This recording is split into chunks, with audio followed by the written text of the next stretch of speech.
Yeah, sorry for another theory video, guys, but I just have to do this. Something told me, and then I should be done with theory for a while. I want to discuss atonality and serial composition along with the pitch class clock. I learned some. I actually developed the idea of the pitch class clock myself first, but then I found it in a book called Basic Atonal Theory by John Rahn, Rahn. But it confirmed what I'd already been thinking, but I hadn't been the only one that thought of it, of course.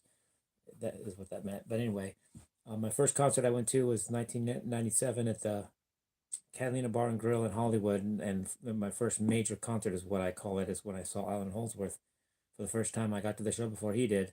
When he got there, he was the second person there.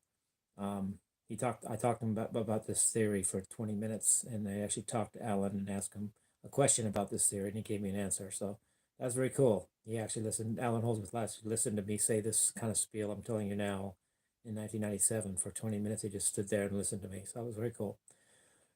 And I met him again later too. I met Alan again later, but that's not the subject of this video.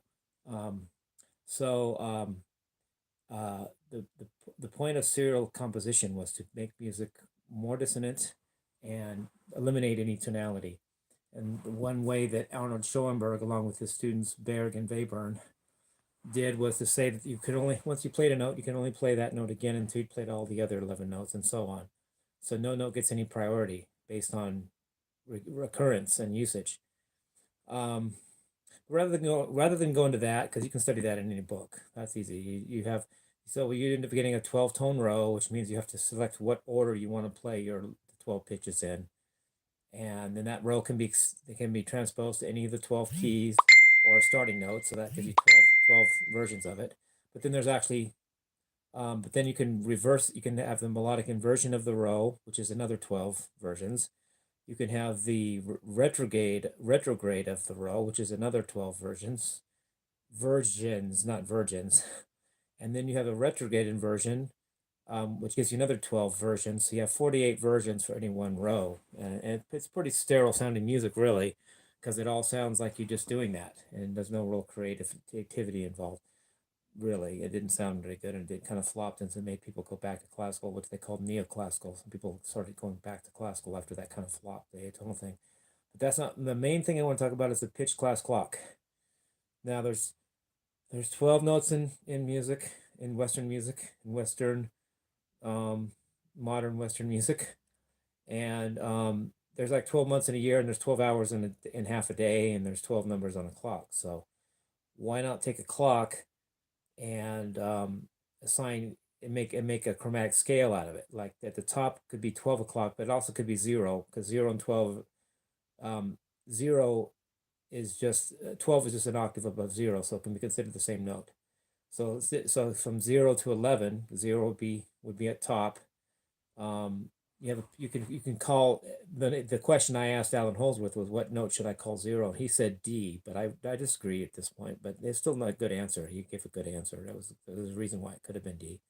But let's say C is zero. So what you have a pitch, you have a clock. I mean, it's not, there's no hands on here, but it's the same idea. You have 0, 1, 2, 3, 4, 5, 6, 7, 8, 9, 10, and 11. And then if C is 0, then 1 would be C sharp, 2 would be D, 3 would be E flat, 4 would be E, 5 would be F, 6 would be F sharp slash G flat. Am I getting better at writing like this? 7 would be G, 8 would be A flat, A flat, 9 would be A, 10 would be B flat, 11 would be B, and then back to C equals 0. And it's just a kind of shorthand, that way of looking at notes, that you don't have to think of, well, is it a sharp or a flat, and is it in what this key or that key, and what's the key signature. You can just flat out say number wise, and just make it like a clock. And it's called the pitch. Well, the reason why it's called a pitch clock instead of a note clock is because a note has a pitch and a time duration. So to say you play an A note, you technically don't say a note unless you say a quarter note or a eighth note triplet.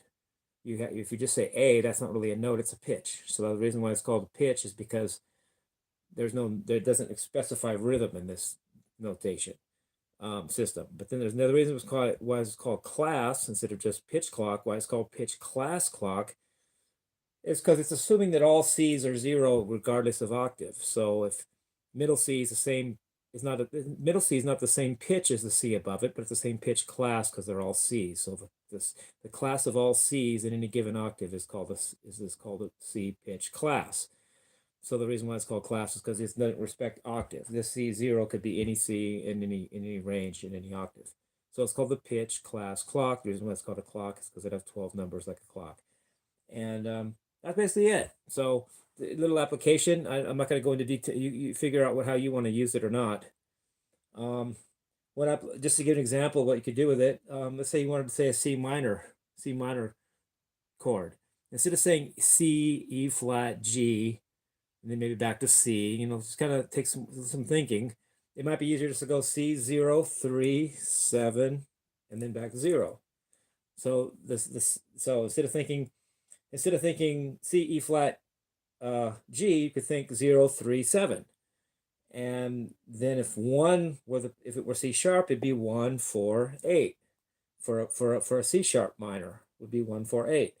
Or for an E flat major would be 3, 7, 8, 9, 10, 11, 0, I think. Wait, no, that's not right. Wait, no, that's not correct. 3, 7, 10. Sorry, guys. I goofed there. Brain fart. An E flat major would be 3, 7, 10, then back to 3. So it just eliminates a lot of the worry about flats and sharps and the same note being two different names depending on, let's say, if it's F sharp, is it F sharp or G flat, and which is it and why, and getting your head around all that. The number system is a lot easier for some things. But anyway, have a great day, guys. Talk to you later, and rock on. Bye.